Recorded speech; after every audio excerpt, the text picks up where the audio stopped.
대통령님께서 모두 말씀을 하신 후 안건 보고와 토론을 진행하겠습니다. 네, 다들 수고 많으십니다. 제가 이런저런 소스를 전달받는 경우가 많은데 오늘 아침에 보니까 어떤 분이 외국인 노동자를 짐에 매달아가지고 지게차에 싣고 다니면서 괴롭히는 그런 장면이 든 영상을 보여줬습니다. 아주 충격적인 장면이었습니다.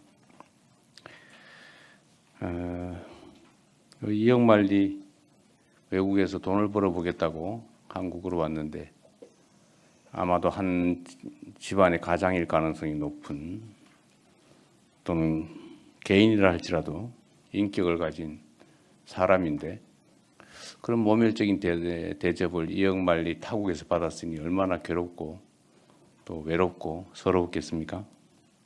또 그걸 보는 전 세계인들이 대한민국을 가히 어떻게 볼까 참으로 걱정되는 장면이었습니다.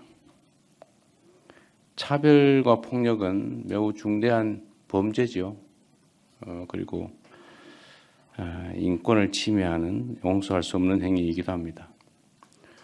우리 대한민국 국민들도 지금도 그러지만 한때는 일본, 미국 또는 멀리 외국으로 돈을 벌기 위해서 갔던 때가 있습니다.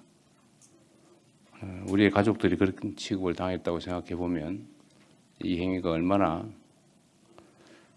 해서는 안 될 일인지, 또 얼마나 중대한 인권 침해 행위인지, 또 국가의 품격을 훼손하는 행위인지 알 수 있을 겁니다.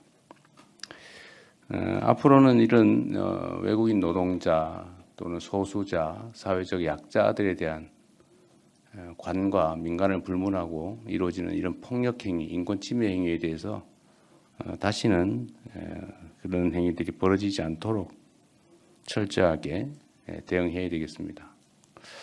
각 부처들이 이런 실상을 소수자, 또 사회적 약자, 외국인 노동자 같은 이런 우리 사회에 소외된 영역에 있는 사람들에 대한 인권 침해 행위를 실태를 최대한 파악해보고 다시는 재발하지 않게 하는 현실적인 방안이 뭔지를 보고해 주시길 부탁드립니다. 자주 드리는 말씀인데 먹고 사는 문제만큼 중요한 게 없죠. 기업이 살아야 또 나라 경제가 살고, 또 더 많은 국민들이 투자해야 또 기업이 삽니다. 그런 면에서 자본시장 관련 제도 개선은 신성장 혁신기업에 대한 투자, 또 한편으로는 평범한 개인 투자자들의 소득이 함께 증대되는 이런 양면의 효과가 있습니다. 특히 배당소득 세제 개편은 이런 관점에서 논의될 필요가 있습니다. 그리고 이번 기회에 제가 이런 말씀을 하나 드리고 싶은데, 국내 금융기관들도 손쉬운 주택담보대출 같은 이자놀이, 이자 수익에 매달릴 게 아니라 투자 확대에도 신경을 써주시기 바랍니다. 그렇게 해야 국민경제의 파이가 커지고 또 금융기관도 건전하게 성장 발전할 수 있지 않겠느냐, 그런 생각이 듭니다. 기업 투자 촉진, 또 자본시장 활성화, 그리고 이를 통한 국민소득 증대에 각 부처들이 각별히 신경 써주시도록 조치해 주기 바랍니다.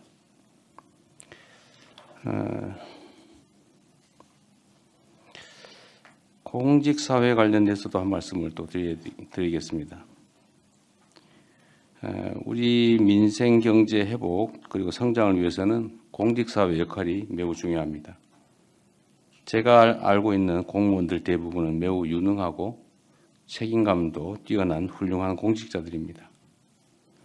그런데 이 정권이 바뀌고 나면 합리적이고 꼭 필요했던 행정 집행들조차도 과도한 정책 감사 또는 수사의 대상이 된 경우가 많았습니다.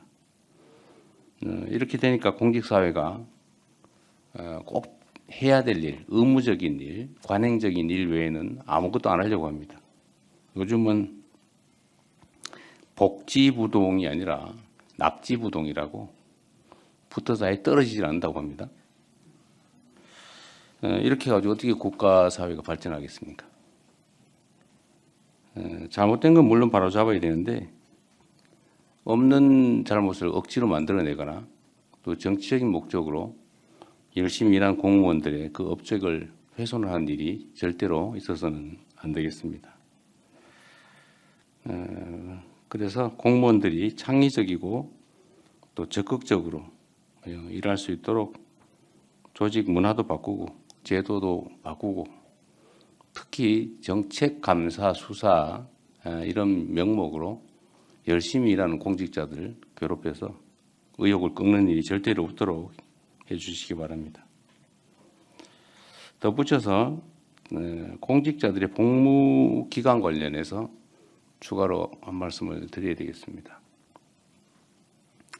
공직사회는 일종의 상명하복 관계이기도 하고 또 매우 조직적으로 의사결정이 이루어지는 그런 특별한 조직들이죠.